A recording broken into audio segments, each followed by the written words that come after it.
youth who had summoned them stood beside a plump, indignant woman at the front of the crowd. The thick pile of faded red hair beneath her mob cap left Lavender in no doubt that this was Ma. The woman was berating an official gent in spectacles and a smart topcoat. The object of her derision looked worried and clutched a sheaf of papers in his gloved hands. The furious matron ceased her cursing and gesticulation and glanced up as Lavender arrived by her side. "Detective Stephen Lavender from Bow Street," he announced. "Who summoned us, and why?" He sensed the burly figure of Constable Woods at his right shoulder. "About time, too," snapped the ruddy-faced matron. "This fellow's about to kill a gal."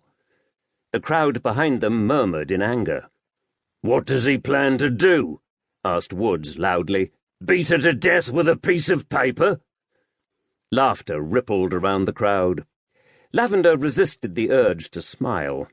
His experienced constable had a great knack for diffusing tension. Woods had the common touch, a trait Lavender lacked. The detective glanced around and took in the situation at once. A group of labourers armed with shovels and picks and the long hooks they used to pull down rotten timbered buildings stood beside large, empty carts. "I'm Algernon Price from the Duke of Bedford's estate office," the official protested. "This building is due to be demolished, and this woman, these people, are hindering us in our work." His neck flushed red with embarrassment as one or two in the crowd jeered his words. The feisty woman beside him jerked a flour-whitened finger in the direction of Raleigh Close. "There's a young gal inside there," she told him. "They're going to bring the building down on top of her head and kill her." Now a murmur of dissent rose around them. Lavender switched his gaze to the rotten two-story structure before him. Overgrown with weeds and ivy, the ancient building sagged. Large sections leant perilously forward. It looked like one strong gust of wind would topple the lot. "The place is derelict and empty," Price continued. "It hasn't been used for years, except by vagabonds and rogues, and the Duke of Bedford's estate has instructed me to demolish it." Lavender nodded. He heard the creak and strain of the crumbling structure from where he stood. Most of the thatched roof was gone or hung down in black mouldy clumps from the smoke-blackened beams. A large flock of starlings and some crows had made their home amongst the rafters, no doubt attracted by the insects in the ivy that smothered most of the building. The birds fluttered in and out of the gaping holes in the roof and the glassless windows. Lavender could smell the stench of decay from the street. "This young woman, why haven't you asked her to leave?" he asked. "Or removed her by force?" Woods added. "Because we can't find her," said the exasperated official. "Every time we enter the building, she runs away from us and hides. The rooms and corridors in there are like a rabbit warren. We've shouted and shouted, but still she hides." "She's probably terrified of you," said the indignant matron. "Who are you, madam?" Lavender asked.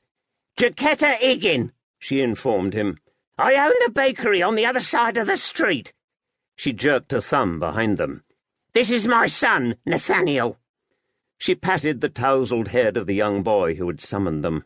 A cloud of flour rose, then settled onto his hair. "Who is this mysterious young woman, Mistress Higgin?" Lavender asked. "Well, I don't rightly know, but I know she's in there."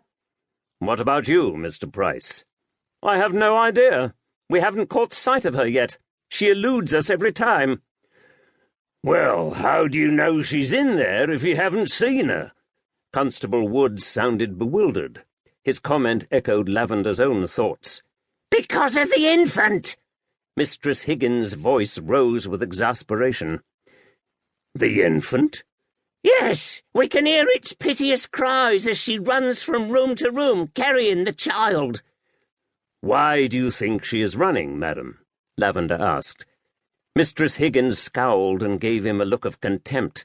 "'Tis obvious. The poor gal is terrified.